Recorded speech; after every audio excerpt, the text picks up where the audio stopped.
في الايام العاديه كتفطروا هكا.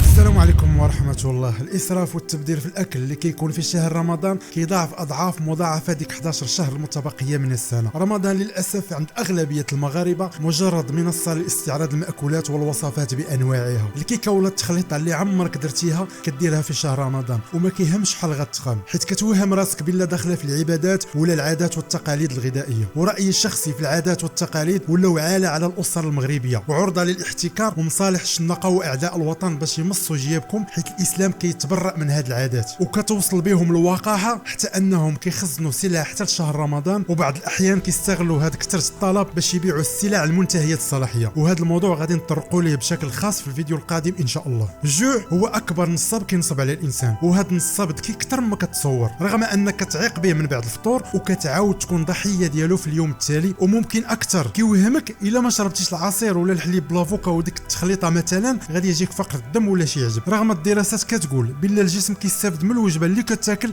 غير 5% فقط، ما تبقى كيكون ضحيه ديال طواليط حاجاكم. يعني غير 3 ديال التمرات ولا شي بنانه ولا طبسيل ديال الشلاضه عادي غتكون لبيتي الاحتياجات اليوميه ديالك واكثر، وغتكون درتي خير في راسك وصحتك وجيبك وحتى في المجتمع. حيت من اسباب الغلاء في رمضان هو كثره الطلب، والمؤسف هو في الصباح بكري قبل ما يدور الكاميو ديال الزبل ضرب دور على البوبيلات وشوف الخير اللي كيتلاح. دراسات كتقول بلا المغاربه في رمضان كيلوحوا اكثر من ثلث ديال الماكله في الزبل، والله عز وجل لا يحب المسرفين بقوله تعالى وكلوا واشربوا ولا تسرفوا إن الله لا يحب المسرفين. فسدت البيئة فلا بد للإنسان أن يحتمي بعقله لينجو من الفساد.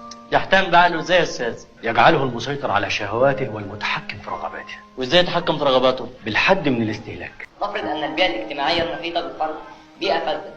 الإنسان بطبعه حيوان مستهلك، لكن إذا زاد معدل استهلاكه في إشباع رغباته لدرجة التفاصيل والنهم حياته هتفسد، لأنها هتتحول إلى قلق وصراعات وانحرافات هتفقدوا طعم الإحساس باللذات اللي بيجروا. حان الوقت باش نغيروا من العادات والسيئات ديالنا. حنا جيل اليوم واعيين بهذا الشيء وعارفين العواقب ديالو، اذا حاول توقف هذه العادات عندك وما تورثهاش الاجيال القادمه. هذه هي احسن هديه غتكون عطيتيها لهم. نخليكم مع راي ياسر العمري كذلك في هذا الموضوع، واعطيوني رايكم وشحال كتضيعوا حتى نتوما ديال الماكله في شهر رمضان.